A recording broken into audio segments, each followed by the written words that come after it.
अध्याय 20। औरंगजेब और उसकी आंतरिक समस्याएं। उत्तराधिकार की समस्याएं। शाहजहां के काल के अंतिम कुछ वर्ष उसके बेटों के बीच उत्तराधिकार के भयानक युद्ध से प्रभावित रहे। मुसलमानों में या तैमूरियों में भी उत्तराधिकार का कोई सुस्पष्ट नियम नहीं था। शासक द्वारा उत्तराधिकारी के नामांकन के अधिकार को कुछ मुस्लिम राजनीतिक विचारकों ने स्वीकार किया है, पर सल्तनत काल में भारत में इसका व्यवहार नहीं हो सका। न ही राज्य को खंडों में बांटने की तैमूरी परंपरा सफल रही। भारत में कभी उसका व्यवहार भी नहीं हुआ। उत्तराधिकार के प्रश्न पर हिंदू परंपराएं भी बहुत स्पष्ट नहीं थी। अकबर के समकालीन तुलसीदास के अनुसार एक शासक को अपने बेटों में से किसी को भी टीका देने का अधिकार था, पर राजपूतों में ऐसे अनेक दृष्टांत हैं जिनमें ऐसे नामांकन को दूसरे भाइयों ने स्वीकार नहीं किया। मसलन गद्दी पर अपना अधिकार जमाने से पहले सांगा को अपने भाइयों से एक तीखी लड़ाई लड़नी पड़ी थी। 1657 के अंतिम दिनों में शाहजहां दिल्ली में बीमार पड़ा और कुछ समय तक उसके बचने की आशा कम ही रही, पर वह संभल गया और दारा की देखभाल के कारण धीरे धीरे फिर उसकी सेहत ठीक होने लगी। इस बीच हर तरह की अफवाहें उड़ती रही। कहा गया कि शाहजहां तो मर चुका है और दारा अपना मतलब पूरा करने के लिए सच्चाई छिपा रहा है। कुछ समय बाद शाहजहां धीरे धीरे आगरा की ओर बढ़ा। इस बीच या तो शाहजादों को बंगाल में शुजा, गुजरात में मुराद और दक्कन में औरंगजेब को विश्वास दिला दिया गया कि ये अफवाहें सच हैं, या उन्होंने इन्हें सच मान लिया और उत्तराधिकार के अपरिहार्य युद्ध की वे तैयारी करने लगे। शाहजहां को बेटों के बीच टकराव टालने की चिंता थी, क्योंकि टकराव का मतलब साम्राज्य का विनाश होता और वह अपनी मौत को पास आते देख रहा था। इसलिए उसने दारा को अपना उत्तराधिकारी वली अहद बनाने का फैसला किया। उसने दारा का मनसब 40,000 जात से बढ़ाकर अभूतपूर्व 60,000 कर दिया। दारा को तख्त के बगल में आसन दिया गया और तमाम अमीरों को आदेश था कि वे दारा को अपना भावी सम्राट मानकर उसकी आज्ञाओं का पालन करें। मगर शाहजहां की आशाओं के विपरीत उत्तराधिकार को आसान बनाने की बजाय इन कार्रवाइयों ने दूसरे शाहजादों को दारा के प्रति शाहजहां के पक्षपात का भरोसा दिला दिया। इससे सत्ता के लिए प्रयास करने का उनका संकल्प और दृढ़ हुआ। औरंगजेब को विजय दिलाने वाली घटनाओं के विस्तार में जाना हमारे लिए आवश्यक नहीं है। औरंगजेब की सफलता के अनेक कारण थे। परस्पर विरोधी सलाहें मिलना और विरोधियों की शक्ति को कम करके आंकना दारा की हार के दो प्रमुख कारण थे। अपने बेटों की फौजी तैयारियों और राजधानी की ओर कूच करने के इरादों के बारे में सुनकर शाहजहां ने दारा के बेटे सुलेमान शिकोह के नेतृत्व में एक सेना पूरब की ओर भेजी। इसकी सहायता मिर्जा राजा जयसिंह कर रहा था। मकसद शुजा से निपटना था, जिसने अपने को बादशाह घोषित कर दिया था। जोधपुर के राजा जसवंत सिंह के नेतृत्व में एक और सेना मालवा भेजी गई। मालवा पहुंचने पर जसवंत को पता चला कि उसका सामना औरंगजेब और मुराद की मिलीजुली सेना से था। ये दोनों शाहजादे टकराव पर आमादा थे और उन्होंने जसवंत से किनारे रहने को कहा। जसवंत चाहता तो पीछे हट जाता, पर इसे कायरतापूर्ण समझकर उसने जमे रहने लड़ने का फैसला किया। हालांकि स्थिति निश्चित ही उसके प्रतिकूल थी। धर्माट में औरंगजेब की विजय 15 अप्रैल 1658 ने उसके समर्थकों को हौसला बढ़ा दिया और उसकी प्रतिष्ठा बढ़ी, जबकि दारा और उसके समर्थकों का मनोबल टूटा। इसी बीच दारा ने एक संजीदा गलती की। अपनी मजबूत स्थिति पर आवश्यकता से अधिक भरोसा करके उसने अपने कुछ बेहतरीन दस्ते पूर्वी अभियान पर भेज दिए थे। इस तरह उसने राजधानी आगरा को असुरक्षित छोड़ दिया। सुलेमान शिकोह के नेतृत्व में सेना पूरब की ओर बढ़ी और उसने अच्छी सफलता प्राप्त की। उसने फरवरी 1658 में बनारस के पास शुजा को घेर कर उसे हराया। फिर उसने बिहार में भी उसका पीछा किया, मानो आगरा का प्रश्न पहले ही हल किया जा चुका हो। धर्माट वाली हार के बाद इन सेनाओं को जल्द आगरा पहुंचने का फरमान भेजा गया। जल्दबाजी में एक संधि 7 मई 1658 करके सुलेमान शिकोह ने पूर्वी बिहार में स्थित मुंगेर के पास से खेमा उखाड़कर आगरा की ओर कूच किया, पर औरंगजेब से भिड़ने के लिए समय पर आगरा पहुंच सकना उसके लिए शायद ही संभव था। धर्माट के बाद दारा ने सहयोगी जुटाने के जी तोड़ प्रयास किए। उसने बार बार जसवंत सिंह को पत्र लिखे, जो वापस जोधपुर जा चुका था। उदयपुर के राणा से भी संपर्क किया गया। जसवंत सिंह धीरे धीरे चलकर अजमेर के पास पुष्कर तक आए। दारा के दिए धन से एक सेना खड़ी कर लेने के बाद वह वही राणा के यहाँ मिलने की प्रतीक्षा करने लगा, लेकिन राणा को औरंगजेब पहले ही अपनी ओर कर चुका था। उसने उसे 7,000 का मनसब देने का वादा किया था और वे परगने लौटाने का भी, जिन्हें 1654 में चित्तौड़ को नए सिरे से किलाबंद करने के बारे में उठे विवाद के बाद शाहजहां और दारा ने उससे छीन लिए थे। औरंगजेब ने राणा को धार्मिक स्वतंत्रता देने का तथा राणा संगा की बराबरी और प्रतिष्ठा देने का वादा भी किया। इस तरह दारा महत्वपूर्ण राजपूत राजाओं को अपनी ओर लाने में नाकाम रहा। सामूगढ़ की लड़ाई 29 मई 1658 बुनियादी तौर पर कुशल सिपह सालारी की लड़ाई थी, क्योंकि दोनों पक्ष संख्या में लगभग बराबर थे। हर पक्ष लगभग 50,000 या 60,000 का था। इस बारे में औरंगजेब से दारा का कोई मुकाबला नहीं था। दारा जिन हाड़ा राजपूतों और बारह के सैयदों पर भरोसा कर रहा था, वे जल्दबाजी में भर्ती की गई शेष सेना की कमजोरी की भरपाई शायद ही कर सकते थे। औरंगजेब की सेनाएं युद्ध में तपी हुई थी और उनका नेतृत्व कुशल था। औरंगजेब ने बराबर यही दिखावा किया कि अपने बीमार बाप को देखना और उसे धर्मद्रोही दारा के चंगुल से छुड़ाना उसके आगरा जाने का एकमात्र उद्देश्य है। पर औरंगजेब और दारा का युद्ध एक और धार्मिक कट्टरता और दूसरी ओर धार्मिक उदारता का युद्ध नहीं था। दोनों प्रतिद्वंदियों के समर्थन में हिंदू मुस्लिम अमीर दोनों ही बराबर बटे हुए थे। हम प्रमुख राजपूत राजाओं का रवैया पहले ही देख चुके हैं।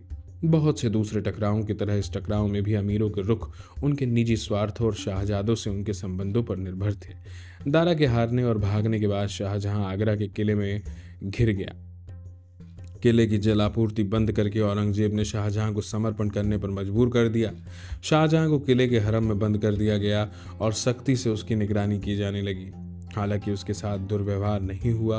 वहां 8 लंबे बरस उसने गुजारे, जहां उसकी प्रिय बेटी जहां आरा ने उसकी अच्छी देखभाल की, जो अपनी इच्छा से किले में बनी रही। सार्वजनिक जीवन में उसकी वापसी शाहजहां की मृत्यु के बाद ही हुई। औरंगजेब ने उसे पूरा सम्मान दिया तथा उसे फिर से साम्राज्य की अग्रणी महिला का स्थान दिलाया। उसने उसकी सालाना पेंशन भी 12 लाख से बढ़ाकर 17 लाख रुपए कर दी। मुराद के साथ औरंगजेब के समझौते के अनुसार दोनों के बीच साम्राज्य का विभाजन होना था। औरंगजेब का साम्राज्य को बांटने का कोई इरादा नहीं था, इसलिए उसने धोखे से मुराद को कैद करके ग्वालियर जेल में डाल दिया। 2 साल बाद उसे मार डाला गया। सामूगढ़ की लड़ाई हारने के बाद दारा लाहौर भाग गया और उसके आसपास के क्षेत्रों पर नियंत्रण रखने की योजना बनाने लगा। पर एक भारी सेना लेकर औरंगजेब जल्द ही उसके पास तक पहुंच गया। दारा का साहस जाता रहा। बिना लड़े लाहौर छोड़कर वह सिंध चला गया। इस तरह उसकी किस्मत लगभग तय हो गई। हालांकि यह गृह युद्ध 2 साल से अधिक समय तक खिंचा, पर इसके परिणाम को लेकर शायद ही कोई संदेह रहा हो। दारा का सिंध से गुजरात जाना, फिर मारवाड़ के राजा जसवंत सिंह के निमंत्रण पर अजमेर पहुंचना और फिर जसवंत सिंह की धोखेबाजी, ये सब बातें सुज्ञात है। अजमेर के पास देवराई की लड़ाई मार्च 1659 औरंगजेब के साथ दारा की आखिरी बड़ी लड़ाई थी। दारा चाहता तो भाग कर ईरान जा सकता था, पर उसने अफगानिस्तान में फिर से भाग्य आजमाना चाहा। रास्ते में बुलंद दर्रे में एक धोखेबाज अफगान सरदार ने उसे कैद कर लिया और उसके भयानक दुश्मन के हवाले कर दिया।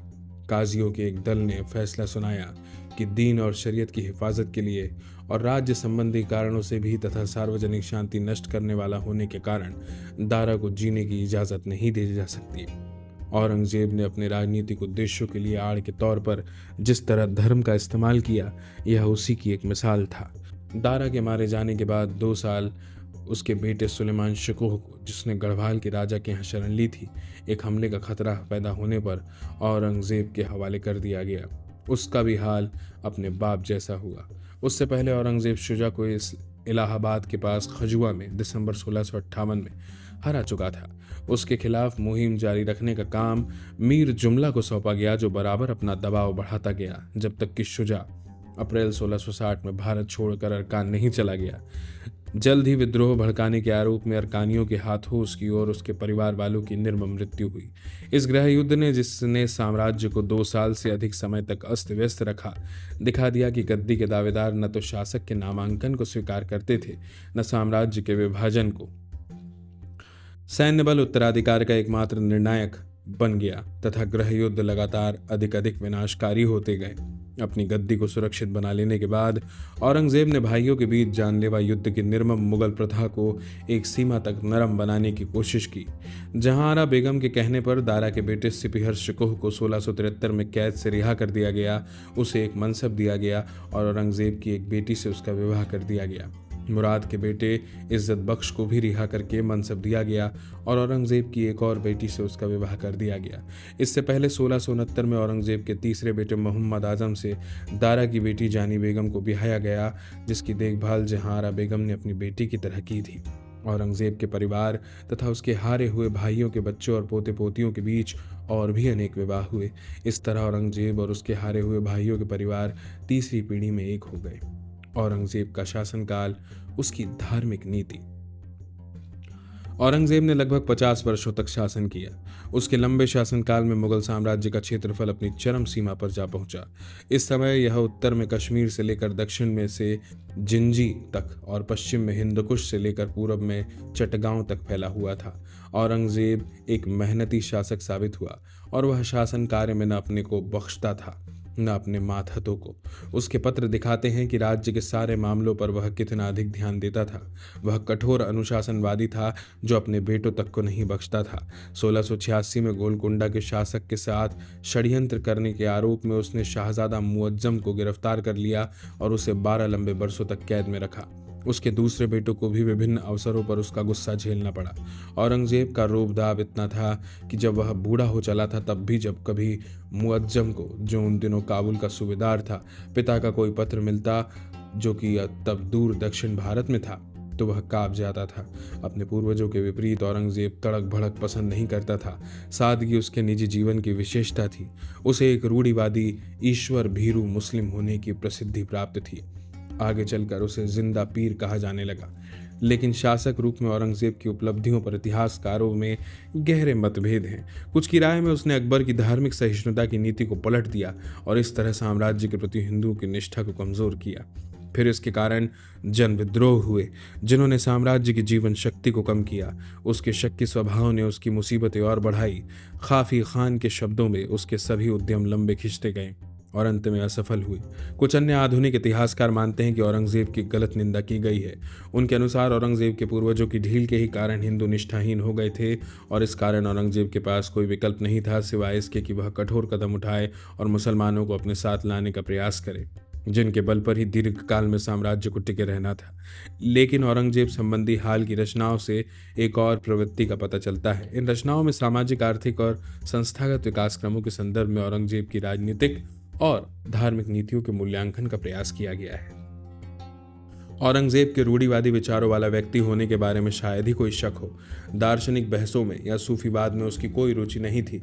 हालांकि कभी कभी वह सूफी संतों के यहाँ उनकी दुआएं लेने जाता रहा और उसने अपने बेटों को भी सूफीवाद में उलझने से नहीं रोका। औरंगजेब ने मुस्लिम कानून की हनफी व्याख्या को अपनाया, जिसका पालन भारत में पारंपरिक रूप से हो रहा था, लेकिन वह लौकिक आदेश जारी करने से भी नहीं झिझकता था, जिनको जवाबित कहते हैं। उसके आदेशों और सरकारी नियम कायदों को एक पुस्तक में संकलित किया गया है जिसका शीर्षक जवाबित ए आलमगीरी है। सिद्धांत में ये जवाबित शरीयत के पूरक थे, लेकिन व्यवहार में वे कभी कभी भारतीय दशाओं को ध्यान में रखकर शरीयत में संशोधन भी कर देते थे, क्योंकि शरीयत में इन दशाओं के लिए कोई प्रावधान नहीं था। इस तरह रूढ़िवादी मुसलमान होने के अलावा औरंगजेब एक शासक भी था। वह इस राजनीतिक यथार्थ को शायद ही भूल सकता था कि भारत की अधिकांश जनता हिंदू है और अपने धर्म से उनका गहरा लगाव है। जाहिर है ऐसी कोई नीति काम नहीं आती जो हिंदुओं तथा शक्तिशाली हिंदू राजाओं और जमींदारों को पूरी तरह विमुख कर देती। औरंगजेब की धार्मिक नीति का विश्लेषण करते समय हमें पहले उन चीज़ों पर ध्यान देना होगा जिसे नैतिक और धार्मिक नियम कहा गया है। अपने शासन के आरंभ में ही उसने सिक्कों पर कलमा दर्ज किए जाने से मना कर दिया था कि कहीं हाथ से हाथ में जाते हुए कोई सिक्का किसी के पैर के नीचे ना आ जाए या दूसरे तरीकों से अपवित्र न हो जाए। उसने नवरोज़ त्यौहार मनाया जाना बंद करा दिया, जिसे ईरान के सफ़ी बादशाह मनाते थे और जो एक जरथुस्त्री यानी पारसी प्रथा माना जाता था। सभी सूबों में मुहत्सिब नियुक्त किए गए। इन अधिकारियों को यह देखते रहने का निर्देश था कि लोग शरीयत के अनुसार जीवन यापन कर रहे हैं या नहीं। इस तरह इनका काम यह देखना था कि सार्वजनिक स्थानों में शराब और भांग जैसी नशीली वस्तुओं का सेवन न किया जाए। ये लोग वैश्यालयों, जुए के अड्डों आदि पर नियंत्रण रखने तथा बाटों और मापों की जांच करने के लिए भी जिम्मेदार थे। दूसरे शब्दों में उनका काम यह सुनिश्चित करना था कि शरीयत और जवाबित में शामिल निषेधों का यथासंभव उल्लंघन न हो। मुहत्सिबों को नियुक्त करके औरंगजेब ने स्पष्ट कर दिया कि राज्य नागरिकों और विशेषकर मुसलमानों के नैतिक कल्याण के लिए भी जिम्मेदार है, पर इन अधिकारियों को नागरिकों के निजी जीवन में हस्तक्षेप न करने का निर्देश था। आगे चलकर अपने 11वें शासन वर्ष 1669 में औरंगजेब ने ऐसे अनेक कदम उठाए जिनको कट्टर कहा गया है। उनका मकसद यह दिखाना था कि बादशाह ऐसे तमाम रीति रिवाजों का विरोधी है जो शरीयत से मेल नहीं खाते या जिनको भ्रांतिपूर्ण माना जा सकता है। इनमें से कुछ कदम तो आर्थिक और सामाजिक चरित्र वाले भी थे। मसलन उसने दरबार में गायन पर प्रतिबंध लगा दिया और सरकारी संगीतकारों की छुट्टी कर दी गई, लेकिन वाद्य संगीत और नौबत यानी शाही नगाड़ा जारी रहे। हरम की महिलाएं भी गायन को संरक्षण देती रही तथा शाहजादे और अमीर भी। यह बात कुछ दिलचस्प है क्योंकि जैसा कि पहले कहा गया है, भारतीय शास्त्रीय संगीत पर फारसी में सबसे अधिक पुस्तकें औरंगजेब के काल में ही लिखी गई तथा स्वयं औरंगजेब एक कुशल वीणा वादक था। इस तरह विरोध करने वाले संगीतकारों के सामने औरंगजेब की यह चुटकी की संगीत के जिस जनाजे को वे लेकर जा रहे हैं उसे इतना गहरा दफन करें कि उसकी गूंज फिर उठने न पाए, बस एक क्रुद्ध टिप्पणी थी। औरंगजेब ने झरोखे में बैठकर प्रजा को दर्शन देने का रिवाज बंद कर दिया, क्योंकि वह इसे अंधविश्वासी और इस्लाम के खिलाफ मानता था। इसी तरह उसने बादशाह के जन्मदिन पर उसे सोने चांदी और दूसरी वस्तुओं के मुकाबले तोलने का समारोह भी समाप्त कर दिया। यह रिवाज, जो लगता है कि अकबर के काल में शुरू हुआ था, काफी प्रचलित था और छोटे कुलीनों पर बोझ बन चुका था। लेकिन सामाजिक जनमत का दबाव इतना अधिक था कि औरंगजेब को शाहजादों को बीमारी से मुक्त होने पर इस समारोह को मनाने की इजाजत देनी पड़ी। उसने ज्योतिषियों को पंचांग तैयार करने से मना कर दिया, लेकिन शाही परिवार के सदस्यों समेत हर कोई इस आदेश का उल्लंघन करता रहा। इसी प्रकार दूसरे बहुत से नियम जारी किए गए, कुछ नैतिक प्रकृति के थे, कुछ सादगी की भावना पैदा करने के उद्देश्य से थे। तख्त वाले कमरे की सजावट मामूली और सीधे साधे ढंग से की जाने लगी। बाबू लोग चांदी की दावतों की बजाय चीनी मिट्टी की दावतों का प्रयोग करने लगे। रेशमी कपड़ों पर नाक भौं सिकोड़ा जाने लगा। दीवाने आम में सोने की बाड़ की जगह लाजवर्त का इस्तेमाल किया जाने लगा, जिन पर सोने का काम होता था। किफायत के एक कदम के रूप में इतिहास लेखन का विभाग तक बंद कर दिया गया। मुसलमान में व्यापार को बढ़ावा देने के लिए औरंगजेब ने पहले तो आयातित वस्तुओं पर लगने वाले महसूल से मुस्लिम व्यापारियों को बड़ी सीमा तक मुक्त कर दिया, पर जल्दी उसे पता चला कि मुस्लिम व्यापारी इसका दुरुपयोग कर रहे थे तथा राज्य को धोखा देने के लिए हिंदुओं के माल को अपना बता देते थे। इसलिए औरंगजेब ने मुस्लिम व्यापारियों पर यह मसूल दोबारा लगाया, लेकिन इसे दूसरों से वसूल की जा रही दर से आधा रखा। इसी तरह उसने पेशकार और करोड़ी यानी मालगुजारी के छोटे हाकिम के पदों को मुसलमानों के लिए आरक्षित करने का प्रयास किया, पर अमीरों के विरोध और योग्य मुसलमानों के अभाव के कारण उसे इसमें संशोधन करना पड़ा। मंदिर और जजिया। अब हम औरंगजेब के कुछ दूसरे कदमों पर ध्यान देंगे जिनको भेदभाव से बड़ा कहा जा सकता है और जो दूसरे धर्म मानने वालों के प्रति धर्मांधता की भावना दिखाते हैं। इनमें सबसे महत्वपूर्ण मंदिरों के प्रति औरंगजेब का रुख तथा जजिया की वसूली थे। अपने शासन के आरंभ में ही औरंगजेब ने मंदिरों, यहूदी उपासना गृहों, गिरजाघरों आदि के प्रति शरीयत के रुख को दोहराया कि पुराने मंदिरों को नष्ट नहीं किया जाना चाहिए, मगर किसी नए मंदिर के बनने की इजाज़त नहीं दी जानी चाहिए। इसके अलावा पुराने पूजा स्थानों की मरम्मत की जा सकती है, क्योंकि इमारतें तो हमेशा के लिए ठहर नहीं सकती। यह रुकन मौजूदा फरमान से पूर्णतः स्पष्ट है जो उसने बनारस, वृंदावन आदि के ब्राह्मणों को जारी किए। औरंगजेब का मंदिर संबंधी आदेश कोई नया नहीं था। इसमें वही रुख अपनाया गया था जो सल्तनत काल में था तथा जिसे अपने शासन के आरंभ काल में शाहजहां ने दोहराया था। व्यवहार में स्थानीय अधिकारी पुराना मंदिर शब्द की व्याख्या में काफी उदारता या अनुदारता से काम ले सकते थे। इस बारे में अधिकारी गण के लिए शासक की निजी राय और भावना का भी महत्व होता था। उदाहरण के लिए शाहजहां के प्रिय पुत्र के रूप में उदारवादी दारा के उदय के बाद मंदिरों संबंधी उसके आदेश के अंतर्गत शायद ही कोई नया मंदिर गिराया गया हो। गुजरात के सूबेदार के रूप में औरंगजेब ने गुजरात के अनेक मंदिरों को नष्ट करने का आदेश दिया, जिसका मतलब अक्सर केवल मूर्ति को तोड़ देना और मंदिर पर ताला लगा देना होता था। अपने शासन के आरंभ में औरंगजेब ने देखा कि इन मंदिरों में मूर्तियों को पुनर्स्थापित किया गया है और मूर्ति पूजा फिर से शुरू हो गई है। इसलिए 1665 में औरंगजेब ने फिर आदेश जारी किया कि ये मंदिर नष्ट किए जाएं। सोमनाथ का प्रसिद्ध मंदिर, जिसे उसने पहले नष्ट करने का आदेश दिया था, लगता है उपरोक्त प्रकार के मंदिरों में एक था। ऐसा नहीं लगता कि नए मंदिरों पर प्रतिबंध के आदेश के कारण औरंगजेब शासन के आरंभ काल में बड़े पैमाने पर मंदिर गिराए गए। बाद में औरंगजेब को जब अनेक दिशाओं से राजनीतिक विरोध का सामना करना पड़ा, जैसे मराठों, जाटों आदि की ओर से, तो लगता है उसने एक नया रुख अपनाया। स्थानीय तत्वों से टकराव की दशा में अब वह दंड और चेतावनी दोनों के तौर पर पुराने हिंदू मंदिर गिराने को भी वैध मानने लगा। इसके अलावा वह मंदिरों को विध्वंसक विचारों के अर्थात रूढ़िवादी तत्वों को अस्वीकार विचारों के प्रसार का केंद्र समझने लगा। मसलन अब उसे 1669 में पता चला कि थट्टा, मुल्तान और विशेषकर बनारस के कुछ मंदिरों में हिंदू और मुसलमान दोनों दूर दूर से ब्राह्मणों से ज्ञान पाने के लिए आते हैं, तो उसने कड़ी कार्रवाई की।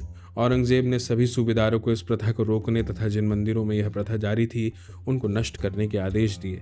इन आदेशों के फलस्वरूप अनेक मंदिर गिराए गए और उनकी जगह मस्जिदें बनवाई गई, जैसे बनारस का सुप्रसिद्ध विश्वनाथ मंदिर और मथुरा में केशव राय का मंदिर, जिसे जहांगीर के काल में वीर सिंह देव बुंदिला ने बनवाया था। इन मंदिरों के विनाश के पीछे एक राजनीतिक उद्देश्य भी था। मथुरा के केशवराय मंदिर के विनाश के बारे में मासिर ए आलमगीरी के लेखक मुस्तैद खान का कहना है कि बादशाह के धर्म की इस शक्ति और अल्लाह के प्रति उसकी आस्था की यह मिसाल देखकर घमंडी राजा भौचक रह गए और हैरत के मारे दीवार की ओर मुंह किए जड़ मूर्तियों की तरह खड़े रहे। यही संदर्भ था जिसमें उड़ीसा में पिछले 10-12 वर्षों में बने अनेक मंदिर भी नष्ट किए गए। पर ऐसा नहीं लगता कि सभी मंदिरों के विनाश का कोई सामान्य आदेश जारी किया गया।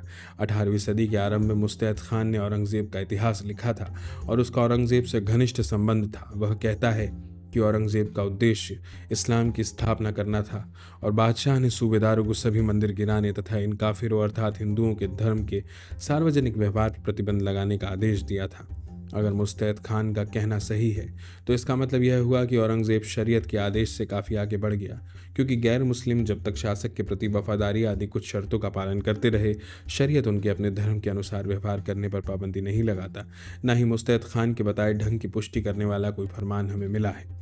लेकिन दुश्मनी के काल में स्थिति भिन्न होती थी। मसलन 1679 से 80 में जबकि मारवाड़ के राठौड़ और उदयपुर के राणा से युद्ध की स्थिति जारी थी, जोधपुर और उसके परगनों में तथा उदयपुर में अनेक पुराने मंदिर गिराए गए। मंदिरों संबंधी नीति के मामले में हो सकता है कि औरंगजेब औपचारिक रूप से शरीयत के दायरे में रहा हो, पर इसमें शक शायद ही हो कि इस बारे में उसके पूरे रुख ने उसके पूर्वजों की व्यापक सहिष्णुता की नीति को धक्का पहुंचाया।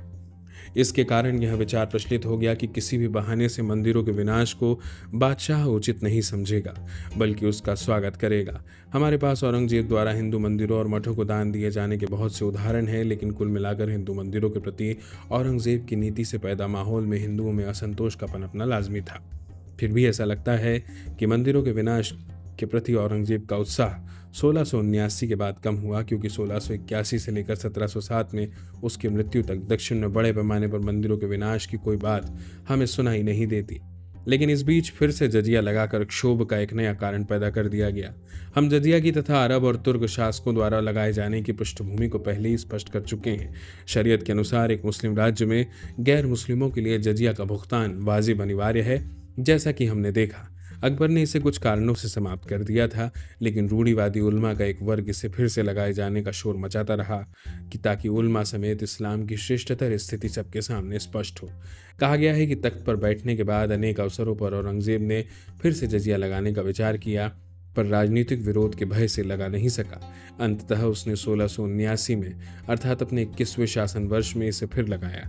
इस कदम के पीछे औरंगजेब के उद्देश्यों को लेकर इतिहासकारों में खासा विवाद हुआ है। आइए हम पहले देखें कि यह क्या नहीं था। यह हिंदुओं पर इस्लाम अपनाने के लिए आर्थिक दबाव डालने का साधन नहीं था, क्योंकि इसका व्यवहार बहुत सीमित था। स्त्रियों, बच्चों और बीमारों, अपंगों को, जिनकी आय निर्वाह के आवश्यक साधनों से कम थी, इससे मुक्त रखा गया था और सरकारी नौकरी करने वालों को भी। वास्तव में इस कर के कारण पहले भी हिंदुओं की कोई खास बड़ी संख्या ने अपना धर्म नहीं बदला था। दूसरे, यह एक कठिन वित्तीय स्थिति से निपटने का साधन भी नहीं था। हालांकि जजिया से प्राप्त आय को अच्छा खासा बतलाया गया है, पर औरंगजेब ने बड़ी संख्या में उन करों को रद्द कर दिया था जिन्हें अबवाब कहते थे और जो शरीयत द्वारा अनुमोदित न होने के कारण अवैध समझे जाते थे, और इस तरह उसने काफी बड़ी रकम का बलिदान किया था। मगर जजिया की राशि सरकारी कोषागार में जाती भी नहीं थी, बल्कि धर्मशास्त्र की शिक्षा के लिए अलग कर दी जाती थी।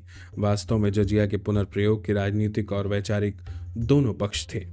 इसका मकसद हथियार उठा चुके मराठों और राजपूतों से राज्य की रक्षा के लिए मुसलमानों को गठित करना था, और संभवतः दक्कन के मुस्लिम राज्यों के विरोध में भी, विशेषकर गोलकुंडा से, जो काफिरों के साथ हाथ मिलाए हुए थे।